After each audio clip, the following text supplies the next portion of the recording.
사랑하십니다. 한 번 더 나도 사랑합니다.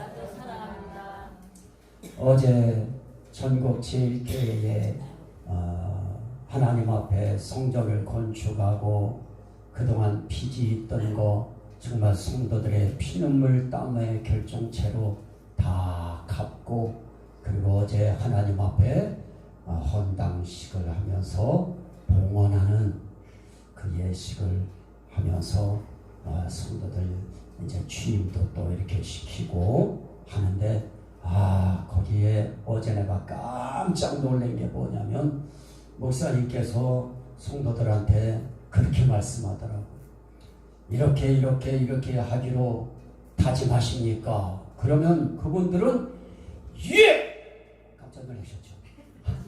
예! 그러는 거예요. 그래서 내가 딱 정신이 바짝 들어가지고 또 두 번째 뭐를 딱 이렇게 물으면서 이렇게 하시기로 약속하십니까? 그러니까 예!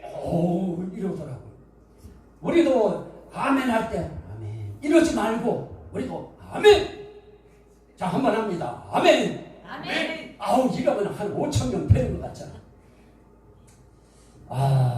훈련, 또 우리의 마음이 그거에 대해서 북받쳐 올라올 때는 힘이 붙어요. 전 정말 목사가 되어서 오늘 이때까지 나라에 대해서 3.1절이 되어지든 8월 15일 광복절이 되어지든 6.25가 되어지든 목사로서 이때까지 나라 위에서 한 번도 설교다운 설교를 해본 적이 없고, 나라가 우리 오늘 대표기도 하실 때도 말씀하셨습니다마는 나라가 이렇게 어렵고 어지럽고 어떻게 해야 될지 알 바 없는 이런 와중에 있으면서도 목사가 성도들한테 말 한마디도 못하고 나만 혼자 살짝 어디로 가는 것이 이게 옳은 거냐고 목사님들한테 전화를 해가면서, 그래서 어디로 가는 게 거기가 가장 그래도 정확하게 정의롭게 하고 있다고 해서 거기를 또 찾아서 가보고, 가던 날이 장날이라고 막 피가 막 억수같이 쏟아지고 이런 와중에 가서 보면서 그래도 갔다 와가지고 내가 그런 설교를 못해요. 나라에 대한 설교를. 왜냐? 나라가 이상스러워졌어요. 이 나라가 언제부터인가 이념적으로 이 나라가 아주 양분되어지면서 이젠 정의도 공의도 없어져 버렸어요. 나는 옛날에 독재정권 때만 방송이 공영방송이 장악되어서 언론이 차단이 되어지고 뉴스가 보내고 싶은 것만 내보내고, 그래서 그때 시절만 그런 줄 알았더니 요즘에 내가 거기를 한번 참석을 하고 와서 보니까 세상에 그렇게 수많은 사람들이 참여하고 있는데, 방송이라고 하는 방송이 자기 나라에서 일어나고 있는 사건들에 대해서는 화면 하나 안 내보내면서, 홍콩에 가서 홍콩이 세상에 대모하고 있는 홍콩 대모는 사진에 담아서 내보내면서, 대한민국의 백성들이 죽겠다고 소리치고 양쪽에 나누어서 아우성치고 있는 그 양쪽에 대한 것은 그림 하나 살짝 띄우고 끝나버립니다. 정말 하나님께서 나라를 하나 만드시기까지 우리 하나님이 어떤 계획을 가지고, 그리고 그 나라에 대한 하나님께서 구원을 위한 임마누엘 계획을 세우실 때에 하나님은 나라라고 하는 국가를 하나님께서 설정하셨다고 하는 이 사실, 오늘 그 측면에서 오늘 저는 말씀을 보려고 합니다. 오늘 나라 없는 백성 없습니다. 나라 없는 교회 없습니다. 나라 없는 우리 인생의 행복 꿈도 꿀 수 없습니다. 그나마 우리 나라가 대한민국이라고 하는 이름으로 우리 나라가 여기까지 지금 왔는데 정말 모든 사람들이 다 위기라고 이야기합니다. 우리 종교인의 위기는 정말 너무 심각한 수준까지 지금 침범에 들어왔습니다. 제가 여러분들한테 공개를 안 해서 그렇지요. 제 이 핸드폰에 지금 찍어놓은 이 국가에서 법으로 어떻게 목사의 일거수일투족을 이거를 완전히 아주 CCTV 놓고 보듯이 그렇게 세밀하게 짚어볼 수 있도록 그 항목들을 해놨는지요. 이야, 난 그거 보면서 내가 이렇게 교회에서 구원을 위한 임마누엘 계획이라고 하는 예수만 이야기하고 있어서는 안 되겠다. 난 사실 차를 운전해서 갈 때에도 서해산 그 바깥에까지는 안 나가려고 그래요. 왜냐? 몸에 피곤한 증세가 와요. 아직까지도 그 증세가 있어서 막 눈이 막 떼꼬내지고, 우리 집사람은 거기서 동두천까지 가서 뭐 좀 사자 그러면 내가 막 거기서 막 스트레스가 일어나요.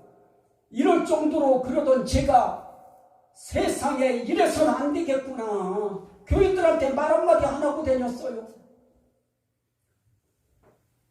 답답해요. 현실이 답답하고 암담하고 너무 흑암의 과정까지 지금 들어와 있고, 그런데 성경에 보니까 하나님께서 이 나라에 대해서 이야기하실 때, 나라 가운데 오늘 잠깐 말씀 읽었습니다마는 하나님이 이스라엘 백성들 모세도 죽고 여호수아도 죽고 다 죽고 난 이후의 세대들 가만히 보니까요, 그 세대 사람들이 하나님 말씀대로 안 가요. 하나님이 축복하시고 명령하셨던 그대로 안 따라가요. 그러면 하나님께서 주변의 강다국들, 열국들을 주변에 만들어 놔요. 그리고 그들에게 나라를 몇 년씩 팔아버려요. 그러면 그 나라 동안 그들이 고생을 해요. 고통을 당해요. 학대를 받아요. 억압을 받아요. 인권이 어디 있습니까? 나라 이러는데. 주권이 어디 있겠어요? 이런 삶의 길에 있을 때 참 하나님께서 그래도 그 국가를 통해서 구원하시려고 하는, 하나님이 그 국가 가운데 함께 계심을 통해서 구원하려고 하는 그 계획을 이 나라 속에 세우셨다고 하는 것 때문에 나는 대한민국을 통해서도 우리 하나님께서 이 백성을 구원할 계획을 하나님이 가지시고 지금도 역사하고 계시다. 나는 그 하나님의 마음을 어디서 처음 보느냐? 나라에 대한 언약성이 있어요. 나라라고 하는 것은 이건 하나님의 언약 속에 나와 있는 거예요. 그게 뭐냐? 창세기 1장 28절에 보니까 하나님이 아담과 하와를 만드신 다음에 그들에게 복을 주며 이르시되, 그래요, 복을 주시며 하나님이 그들에게 이르시되 생육하고 번성하여 땅에 충만하라. 그러면서 땅을 정복하라. 그리고 또 한 가지 언약을 주세요. 모든 생물들을 다스려라. 여기에 국가의 3요소가 나와요.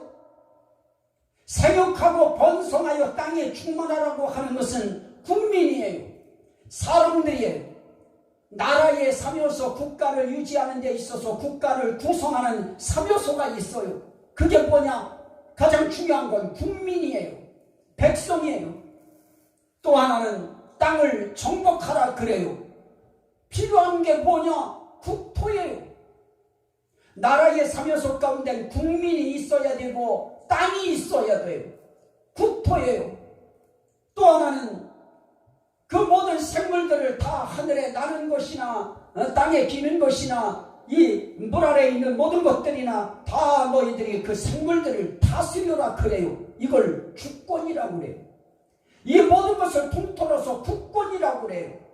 그러면 나라를 구성하기 위해서 하나님은 언약하실 때 이미 국민을 말씀하시고 국토를 말씀하시고 국권을 말씀하셨어요.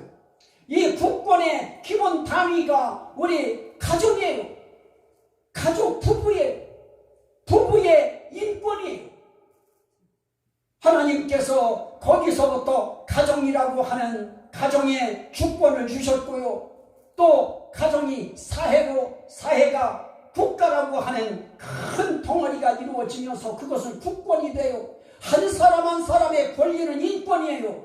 그것이 뭉쳐져서 국가화 되었을 땐 그건 국권이 되어져요. 우리 한 사람 한 사람의 힘을 다 모은 것을 국권이라고 하는데, 이 국권이 강하면 외국에 나갈 때 바로 표가 납니다. 벌써 이 공항에 벌써 빠져나가고 들어갈 때 벌써 수월해요. 그런데 나라가 약하고 국권이 약하면, 그러면 벌써 공항에서부터 줄 서서 아주 여러 가지 복잡한 절차를 겪어야 됩니다. 하나님은 구원을 위한 임마누엘 계획을 하실 때 이 나라라고 하는 이 언약성 의미를 거기에 붙이셨습니다. 또 하나, 하나님께서 그렇게 말씀만 하신 것이 아니고 하나님이 무엇을 하시느냐, 하나님이 만든 기본 단위인 부부를 하나님께서 에덴이라고 하는 동산을 하나님이 창설하셔서 거기에 두셔요. 창설성이에요. 나라는 세워져야 돼요. 나라는 만들어져야 되는 거예요. 이것을 하나님이 창설하셔요. 창세기 2장 8절 말씀해 보니까 여호와 하나님이 동방의 에덴에 무엇을 하느냐, 동산을 창설하시고, 따라합시다. 창설하시고. 그러고 나서 그가 지으신 사람을 거기 두시고 그래요. 그러면서 15절 말씀해 보니까 여호와 하나님이 그 사람을 이끌어 에덴 동산에 두어 경작하며 지키게 하시고 그래요. 경작하며 지키게 하신대요. 자, 하나님께서 언약을 주셔서 하나님은 국민과 국토와 국권이 너희들을 통해서 이루어져야 할 것을 하나님께서 언약해요. 약속하셔요. 또 명령하셔요. 그러시더니 하나님이 땅을 만들어주셔요. 나라의 땅을 하나님이 만들어줘요. 아담 하와라고 하는 국민이 들어가 살 수 있는 국토를 하나님이 만들어주셔요. 그게 에덴 동산이에요. 이게 하나님께서 만드신 인류 최초의 나라예요. 하나님이 만드신 최초의 나라 이름이 에덴 동산이라고 하는 나라예요. 거기에 하나님이 백성을 두어요. 백성을 두어서 어떻게 하십니까? 억압하시는 것이 아닙니다. 그 백성에게 그 나라를 경작할 수 있게 해요. 그 나라에 먹을 것도 나게 해요. 따먹을 것도 나게 해요. 마실 수 있는 물도 그 에덴에서부터 이제 흐르게 만들어요. 갖가지의 모든 채소도 다 나게 만들어요. 그러면서 하나님께서 그 짐승들 모두를 다 어떻게 할 수 있게 하시느냐, 하나님이 다 다스릴 수 있도록 하나님께서 그 귀한 주권이라고 하는 인권 차원에서 하나님이 귀한 은혜를 주셨습니다. 그러면 아담 하와는 어떻게 하면 됩니까? 아담은 그 에덴 나라의 대통령이에요. 에덴 나라의 왕은 하와예요. 그러면 그들은 하나님이 말씀하신 대로 잘 경작해야 돼요. 그 나라를 잘 지켜야 돼요.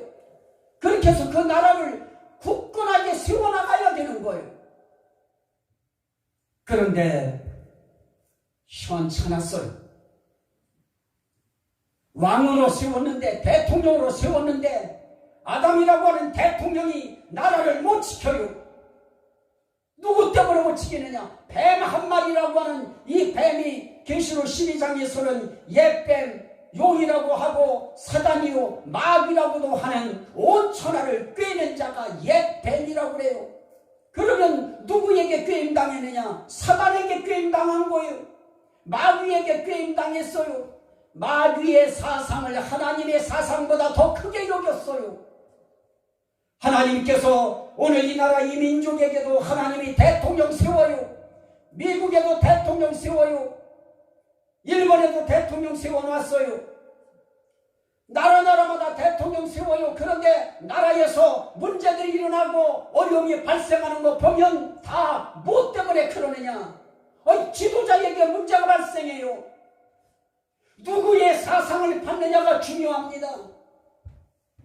우리는 자유민주주의라고 하는 이 자유민주주의의 아주 중요한 것은 뭐냐? 이 가치 가운데 하나는 종교의 자유예요. 그러나 인민민주주의라고 하는 인민공화국주의는 물질주의예요. 거기에는 뭐가 없느냐? 종교 없어요. 다 거짓말이에요. 특별히 하나님은 없어요. 하나님이 있으면 자기 존재가 몰락돼요. 그래서 예수 믿는 사람들 잡아다 가두고 성경 읽는 사람들 발견하고 누가 고자질해서 신고하면 그 사람들 잡아다 처형하고 강제 노역시키고 이렇게 하는 겁니다. 그래서 우리는 정말 하나님께서 이 나라에 에덴이라고 하는 나라에 대통령을 하나 아담이라고 하는 대통령 세워놨더니 엉뚱한 사상 받아들여요. 마귀의 사상을 받아들여서 따먹지 말라고 하는 선악의 열매를 따먹고 인간 모든 대표자가 되어서 인류 모두에게 무엇을 퍼뜨리느냐? 죄인이라고 하는 나고장을 딱 찍어서 온 인류 후대에 죄인이라고 하는 낙인을 찍어버려요.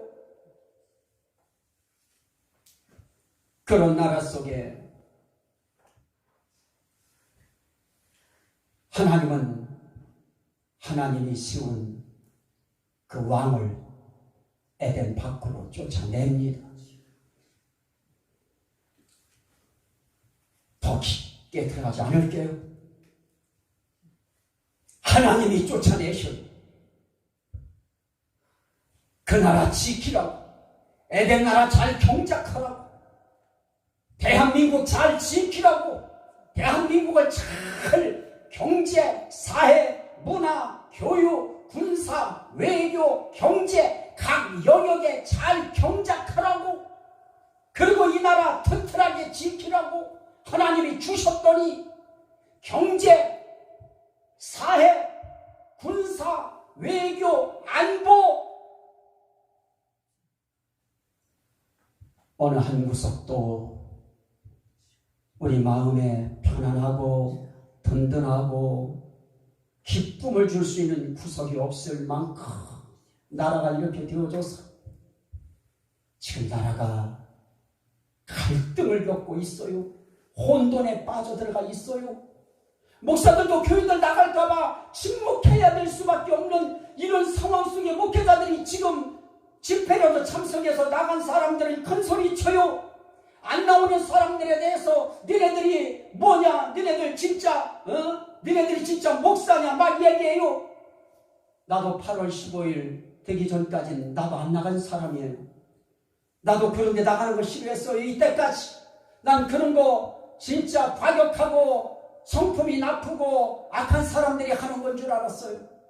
목회자는 정말 교회에서 설교나 하고 성도들 잘 위해서 기도나 해드리고 난 그렇게 하는 거로 생각하며 살아왔어요. 그런데 막상 종교의 부분에 종교 인권에 들어가 보니까 세상에 예수 믿으라고 전도한다고 상대의 인권이 침해당했다고 신고해서 가서 재판받아야 되는 시대가 와버렸어요. 경기도에서는 성차별이라고 하는 이걸 폐지해버리고 성평등 초래라고 하는 것을 가결시켜서 이전 교회에서 이제는 동성연애자들이 와가지고 목사하겠다고 신학대학원 간다고 나한테 그 뭐예요? 추천서 써달라고 그러면 내가 써줘야 돼요.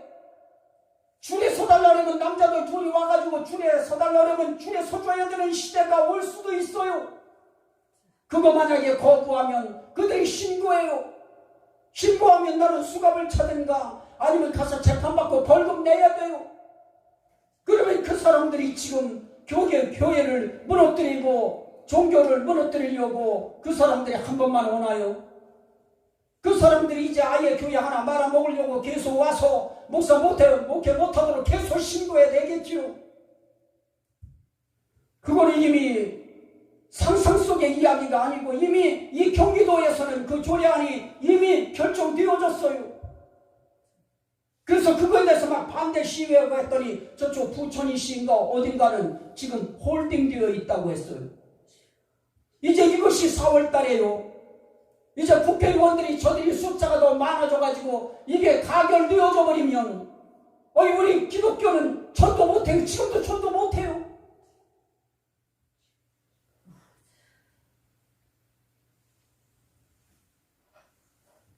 위기의 시대 속에서는 우린 정말 우리 신앙인들은 정신 바짝 차려야 되는데요.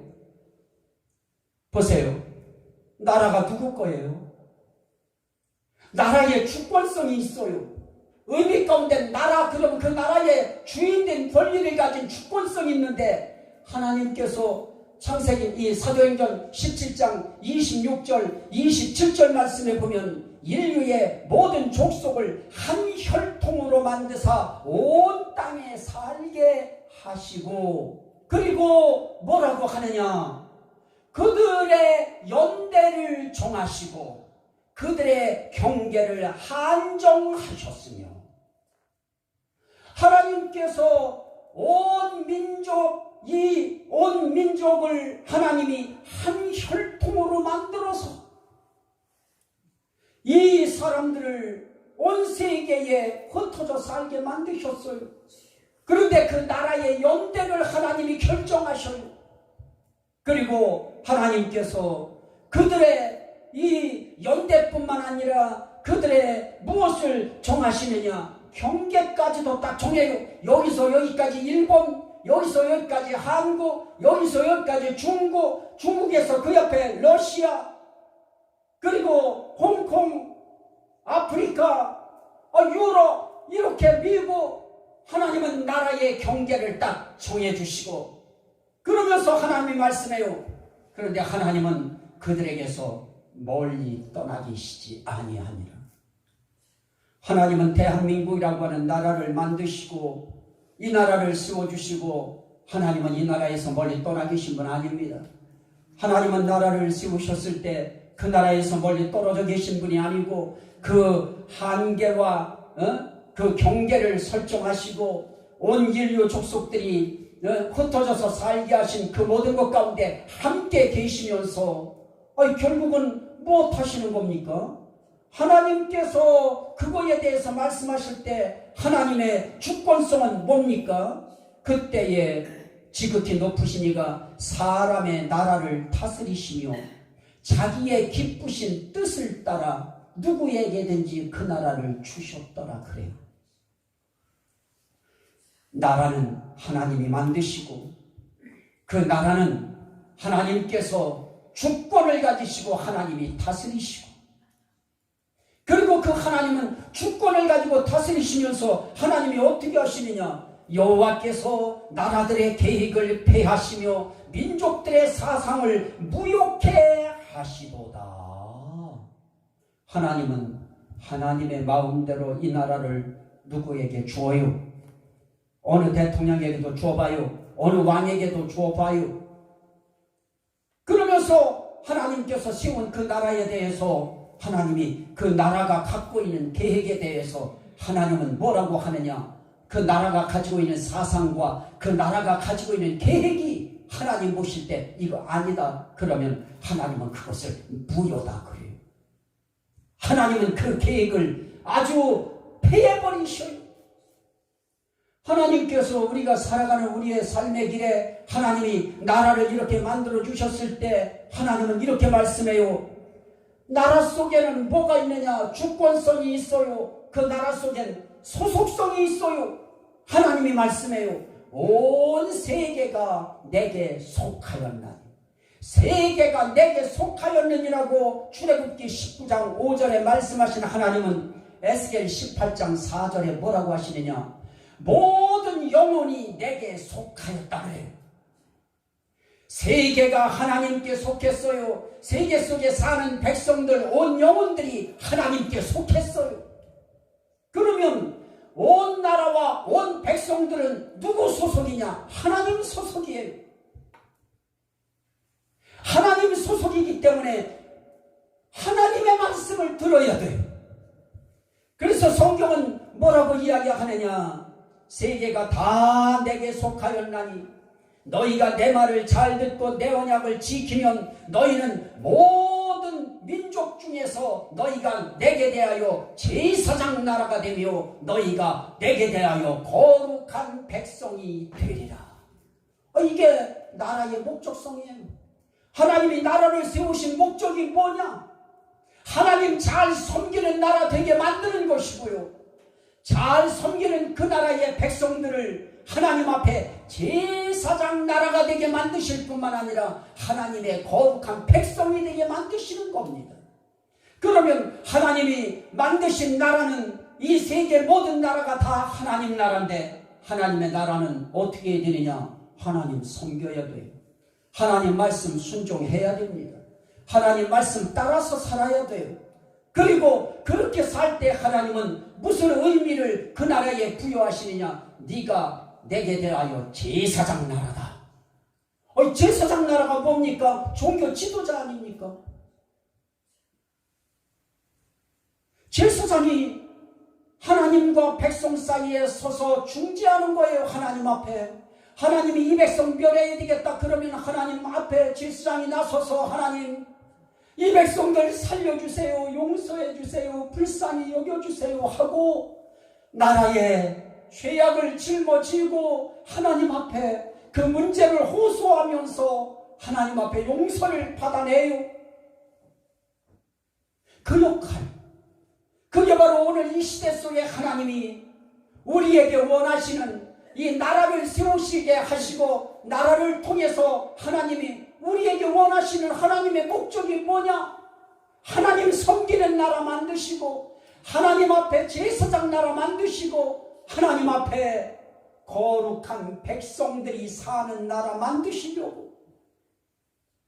하나님은 에덴이라고 하는 나라를 창설하시고 그 이후로 나라를 하나님이 다스리시고, 그리고 그 나라에 대해서 하나님께서 생각하는 이 계획과 사상과 다를 때에는 하나님은 그 계획을 무효화시켜버리시고 그 사상을 하나님은 폐해버리시고, 그렇게 하나님께서 인류의 역사를, 나라를 그렇게 하나님이 지금까지 다스려 오신 겁니다. 그거를 누구를 모델로 삼으셨느냐? 이스라엘을 모델로 하나님이 삼으셨습니다. 그래서 이스라엘 백성들이 하나님 잘 섬기면 하나님이 태평성대를 허락하셔요. 오늘 우리 시대가, 이 나라 이 민족이 하나님 앞에서 그래도 1000만이 지금 넘는지 어쩌는지 나도 모르겠어요. 하지만 기도하는 백성들이 있어요. 기도하는 주의 종들이 있어요. 지금도 저렇게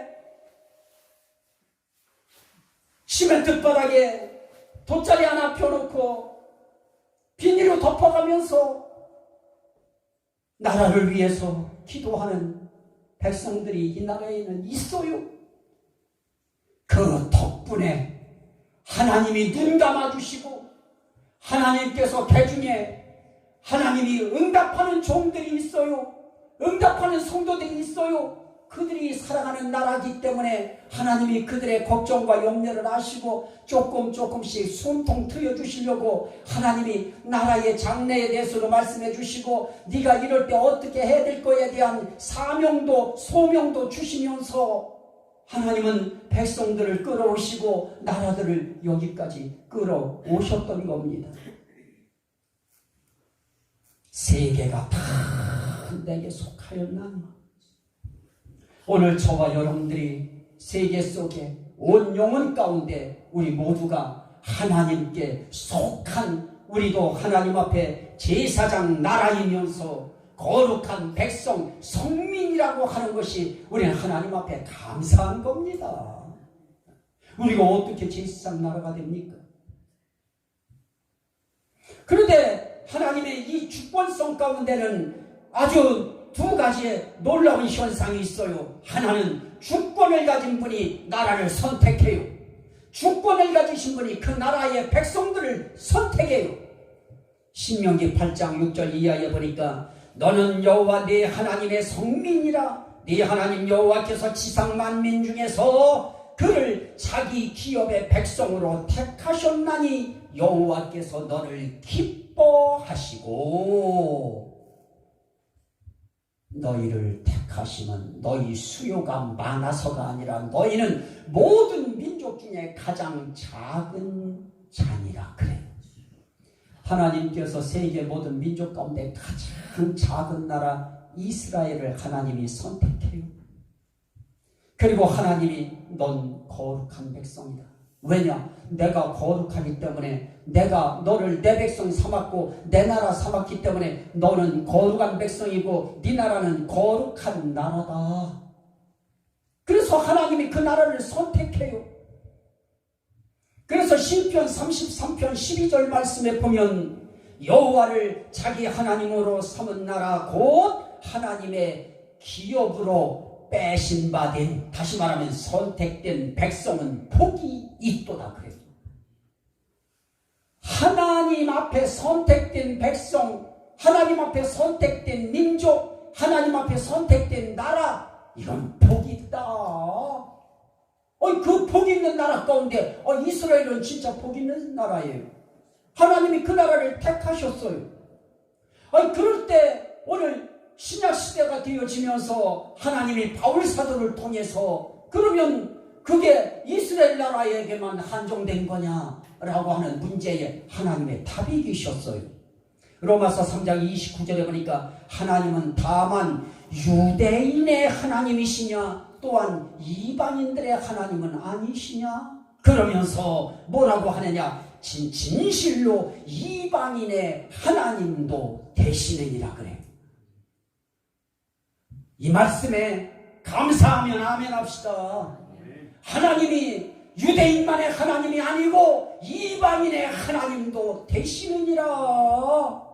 그러면서 더 정확한 표현을 해요. 로마서 2장 28절 29절에 보니까 유대인이 어떤 자가 유대인이냐? 표면적 유대인이 아니고 그래요. 지금 겉으로 외형상으로 유대인이 아니다. 외형상으로 불리워지는 이스라엘이 아니다. 그러면 뭐냐? 주님은 말씀합니다. 오직 이면적 유대인이며 이면적이라고 하는 것은 뭡니까? 속입니다. 겉유대인이 유대인이 아니고 겉 이스라엘이 아니고 속 유대인, 속 이스라엘이 진짜 이스라엘이다. 그러면 속 유대인 그게 누구냐? 이방인 가운데에서도 갈라디아서 3장 26절 보니까 너희가 다 믿음으로 말미암아 그리스도 예수 안에서 하나님의 아들이 되었으니 그래요. 믿음으로 말미암아 그리스도 예수 안에서 하나님의 아들이 되고 하나님의 딸이 된 하나님의 사람들, 이 사람들은 다 어떤 사람들이냐? 겉으로 유대인이 아닐지라도 우린 속 유대인이 됐어요. 그래서 우리 하나님은 이방인의 믿는 자의 하나님이 되셔요. 그러면 우리도 하나님께 어떤 자가 된 거냐? 하나님의 선택된 백성이 됐어요. 그런 사람들이 모여서 사는 그 나라 하나님이 택하신 거예요. 그래서 그 나라는 선택된 나라예요. 우리나라에 5천만의 사람들이 있다고 이야기하는데 5천만 가운데 1,000만이라고 하는 이 사람들이 예수 믿는 사람이 진짜라고 하면 우리나라는 정말 하나님 앞에 선택된 나라가 분명합니다. 선택된 백성들이 모여서 예배하는 우리 금춘교회, 이 교회도 분명 하나님이 선택한 교회임을 믿습니다. 나는 감사하고 감사한 것 가운데 너희 금춘교회는 구원받았다. 오늘 그 말씀을 하셨을 때 나는 그게 얼마나 감사한지요. 너희 금춘교회는 구원받았다.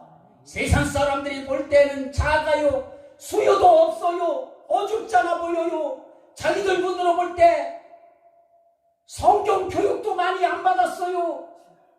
하나님의 눈으로 볼 때는 우리의 중심이, 우리의 마음이 우리의 하나님의 보좌에 닿았다는 거예요. 하나님의 관심이, 하나님의 생각이, 하나님의 계획이, 하나님의 사상이 우리의 생각과 사상과 계획과 하나가 됐다는 거예요. 난 그래서 금천교회 구원했다고 말씀하실 때 나는 그때 이후 난 여러분들이 얼마나 귀한지 몰라요. 하나님은 선택한 자기 백성들, 하나님은 복 있다고 말씀하시고, 복 있는 그 백성을 내 제사장 나라라고 말씀하시고, 그 백성들을 내 거룩한 백성이라고 하나님이 말씀하시는 겁니다. 이렇게 우리 하나님께서 사랑하는 대한민국, 지금까지 기도하는 주의 종들이 청와대가 자고 있을 때 삼각산에 가서 기도했었고요. 저도 삼각산에 가서 기도도 했고요.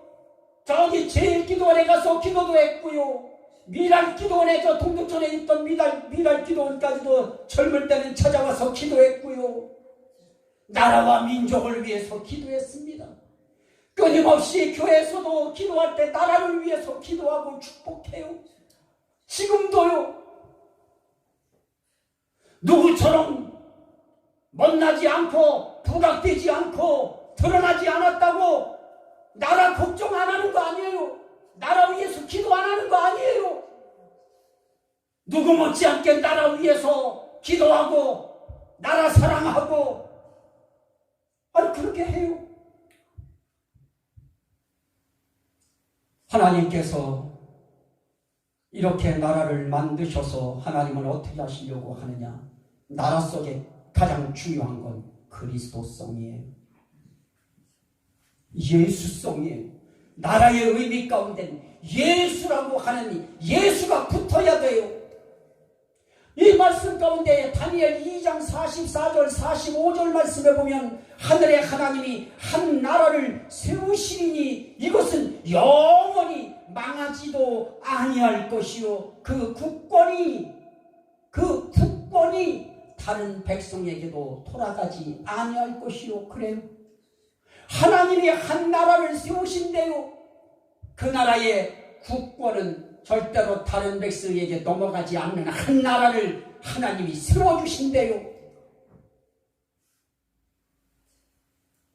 그러면서 다니엘 7장 13절 14절에 보니까 인자 같은 이가 구름을 타고 쫙 오시는데 옛적부터 항상 계신 이에게 딱 나가요. 옛적부터 항상 계신 이에게 쫙 가시더니 그 앞으로 나아가 그 앞으로 인자 같은 이가 구름을 타고 와서 옛적부터 항상 계신 이에게 나아가 그 앞으로 인도되매, 구름 탄 인자 같은 이가 옛적부터 항상 계신 분 앞으로 탁 나아가요. 거기로 인도함을 받아요. 인도함을 받았더니 어떤 현상이 생겨지느냐? 그에게 영광과 권세와 나라를 주고 그래요. 이 나라가 무슨 나라냐? 그리스도의 나라예요. 이 나라가 메시아의 나라라고 그래요. 이 나라가 어떤 나라냐? 새 예루살렘 성나라예요. 이 나라가 어떤 나라냐? 천년 왕국 나라예요. 이 나라가 예수 그리스도에게 그 나라와 영광을 예수 그리스도에게, 그리고 그 나라를 다스리는 권세를 예수 그리스도에게 주셔요. 그래서 우린 그 나라를 누구의 나라라고 하느냐? 그리스도의 나라라고 해요. 다니엘 7장 27절에 보니까 나라와 권세와 온 천하 나라들의 위세가 지극히 높으신 이에 거룩한 백성에게 붙인 바 되리니 그래요. 나라와 권세와 온 천하 나라들의 위세가 지극히 높으신 이의 거룩한 백성에게 붙인 바 되리니, 다시 말하면 성도예요. 성도에게 온 나라의 권세와 영광이 성도들에게 붙여져요. 그러면서 그 나라는 어때야 되느냐? 그 나라는 영원한 나라이라 그래요. 하나님께서 그 영원한 나라, 그리스도의 나라를 그리스도에게만 주신 것이 아니고 그 나라를 우리 성도들에게도 주셔요. 그래서 우리가 새 예루살렘 성나라에 들어갈 수 있는 거예요.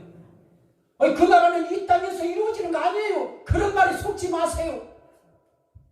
그 나라는 이런 하늘이 아니에요. 이런 땅이 아니에요. 새 하늘이 생겨져요. 이 지금까지 있던 이 하늘이 종이장 말려 없어지는 것처럼 사라지면서 하나님의 새로운 하늘이 펼쳐지고요. 새로운 땅이 하늘로부터 쭉 성이 하나 내려와요. 그 성을 새 예루살렘 성이라고 합니다. 그 성을 그리스도의 나라라고도 하고요. 메시아의 나라라고도 하고요. 그 성을 1000년 동안 주님이 다스리시는 주님과 함께 사는 성이기 때문에 천년 왕국이라고도 별명을 붙였습니다. 우리의 목적지는 거기에요. 이 땅이요. 보세요. 이 땅이 무슨 이 땅은 눈물, 고통, 슬픔, 아픔, 불평, 불만, 갈등 어느 구석 봐도 다 그래요. 민주당 봐도 똑같아요. 한국당 똑같아요. 그 나머지 잔당 똑같아요. 기독교인이라고 국회의원 뽑아놔도 국회에 들어가면 똑같아요. 이 세상 나라는 다 그래요. 영원히 좀먹지 않고 흠없이 깨끗하게 하나님 앞에 거룩한 나라가 있다고 하면 예수 그리스도의 나라, 이 나라 하나예요. 그런데 우린 그럼에도 불구하고 이 땅에 살아요. 대한민국이라고 하는 나라 안에 살아요. 그래서 나라 속엔 애국성도 있어요. 분명해요. 그래서 다니엘도 주여 들으소서, 용서하소서, 주여 귀를 기울이시고 행하시옵소서. 이 주의 성과 주의 백성이 주의 이름으로 일컫는 바 됨이니이다. 이 백성이 죄를 지었습니다. 이 백성이 주님 앞에 잘못했습니다. 용서해 주세요 하고 다니엘이 하나님 앞에 기도해요. 사사기 7장에 보니까 기도원에게 하나님께서 말씀해요.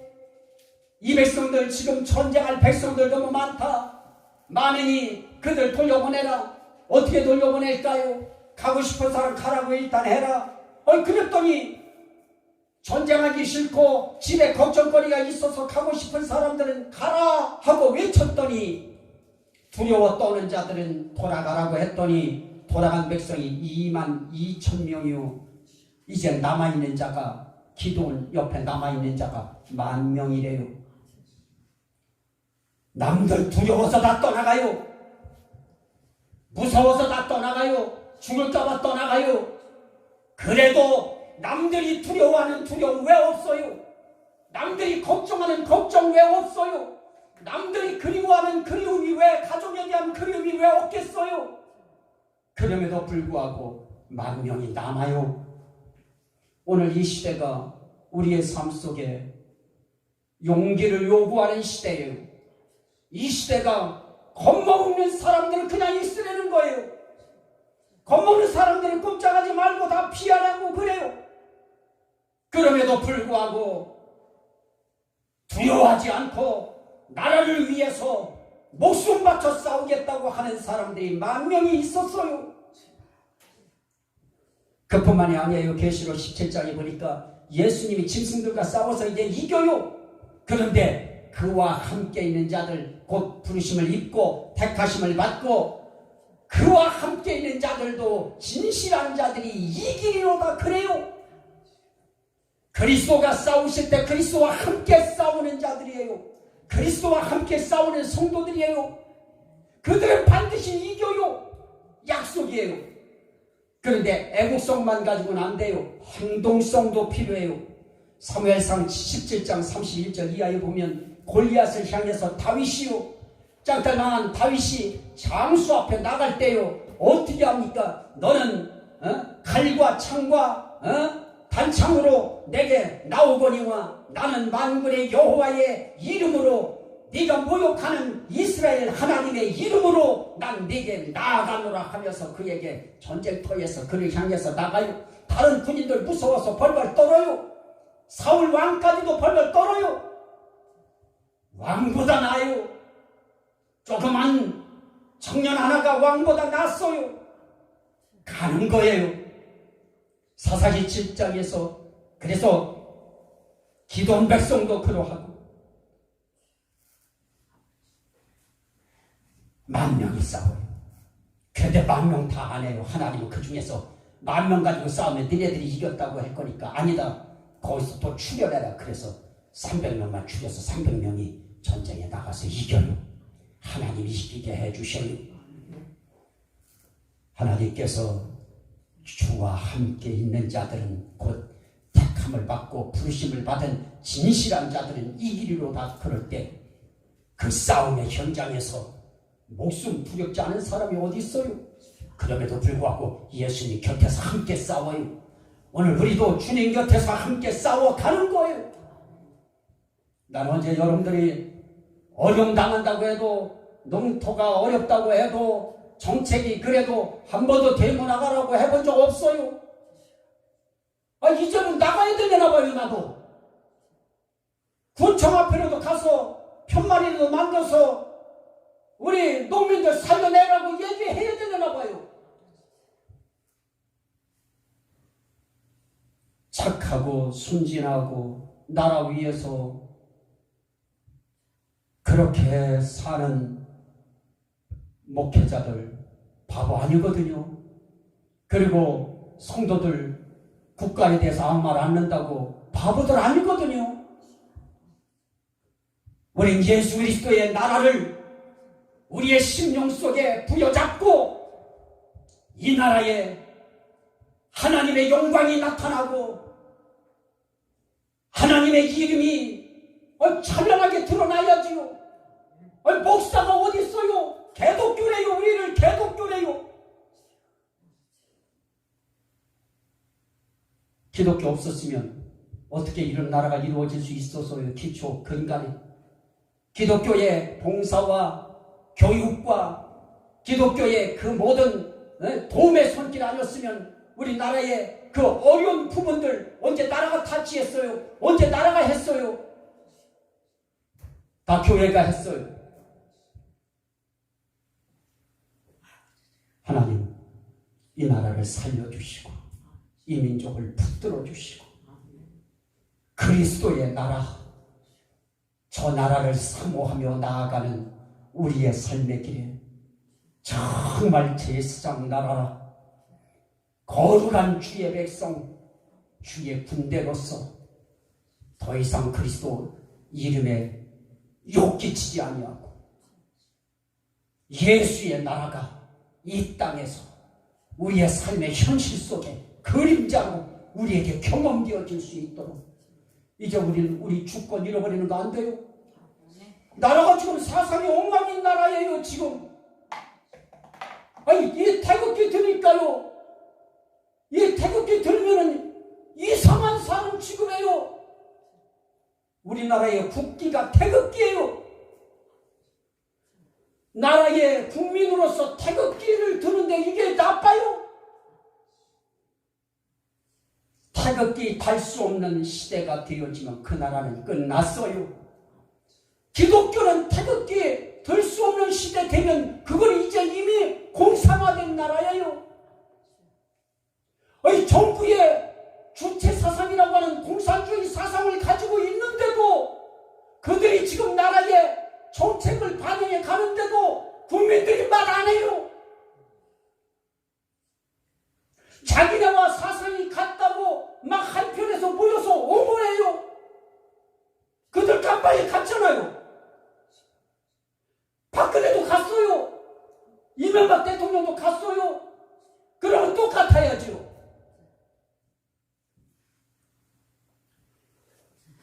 대한민국 만세가 이루어지지 않는 한 이 나라는 공산화되는 거예요.